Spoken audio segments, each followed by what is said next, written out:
The smell of smoke still hung heavy in the air, a cruel reminder of the night that had changed everything for old Farmer Briggs. Standing before the charred skeleton of his once proud barn, his shoulders slumped. Generations of hard work, of memories, of dreams all turned to ash. The fire had taken everything. Or so he thought. His faithful border collie, Rusty, whined softly at his side, nudging his hand with a wet nose as if to say, "It's okay, we're still here." Briggs had been a farmer his whole life, just like his father and his grandfather before him. The Briggs family farm wasn't just a piece of land. It was their legacy, a tapestry woven with threads of sweat, laughter, and tears. The barn, in particular, was the heart of the farm. It had housed their livestock, stored their harvests, and witnessed countless milestones, from the birth of a new calf to Briggs's own children playing in the hayloft. The fire had been swift and merciless. A faulty wire, the fire chief had said. By the time the volunteer fire department arrived, the flames were already kissing the night sky, devouring the old wood with a terrifying roar. Briggs and his wife, Mary, had watched, helpless, as their history crumbled. Days turned into a week. The initial shock gave way to a profound sense of loss.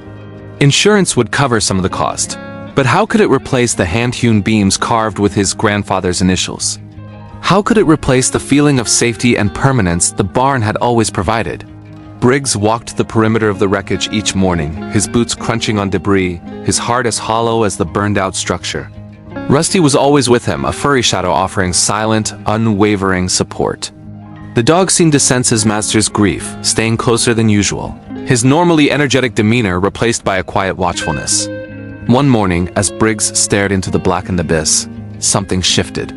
Rusty, who had been sniffing around a pile of debris near what used to be the old workshop corner, suddenly started digging with a frantic energy. "Rusty, stop that! What are you doing, boy?" Briggs called out, his voice tired. But the dog ignored him, his paws sending dirt and ash flying. He was fixated, possessed by a singular purpose. Curiosity piqued. Briggs trudged over. What could possibly be so interesting in this pile of ruin? Rusty kept digging, letting out small yelps of excitement.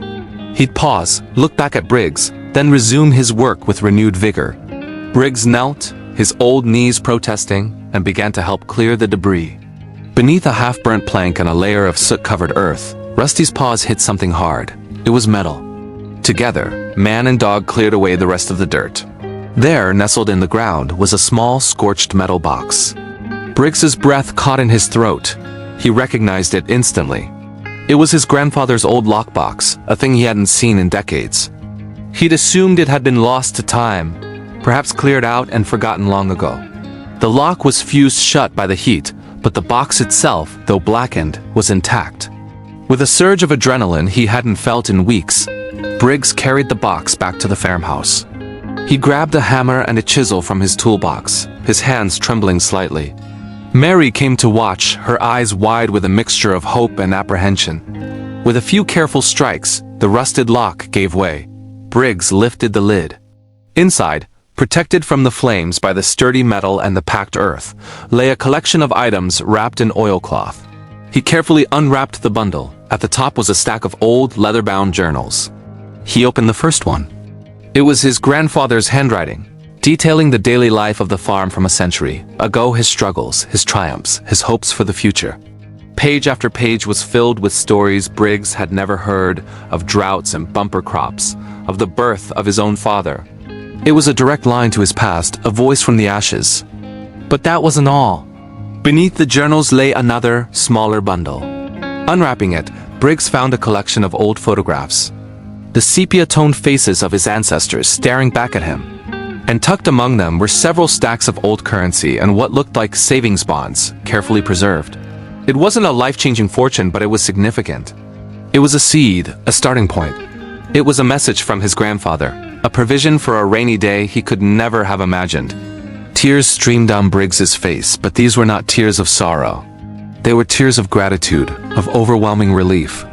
He looked at the journals, the photos, the money. It felt like his grandfather was reaching through time, putting a reassuring hand on his shoulder and telling him not to give up. The fire had taken the structure, but it hadn't taken the foundation. It hadn't taken the spirit of the farm. That spirit was right here, in this box. Mary put her arm around him, her own eyes glistening. She looked down at Rusty, who was now sitting patiently, thumping his tail against the floor. "That dog," she whispered. "That dog's a miracle." Briggs knelt and hugged Rusty tightly, burying his face in the dog's soft fur. "You found it, boy," he said, his voice thick with emotion. "You found our hope." The discovery changed everything. The despair that had blanketed the farm began to lift.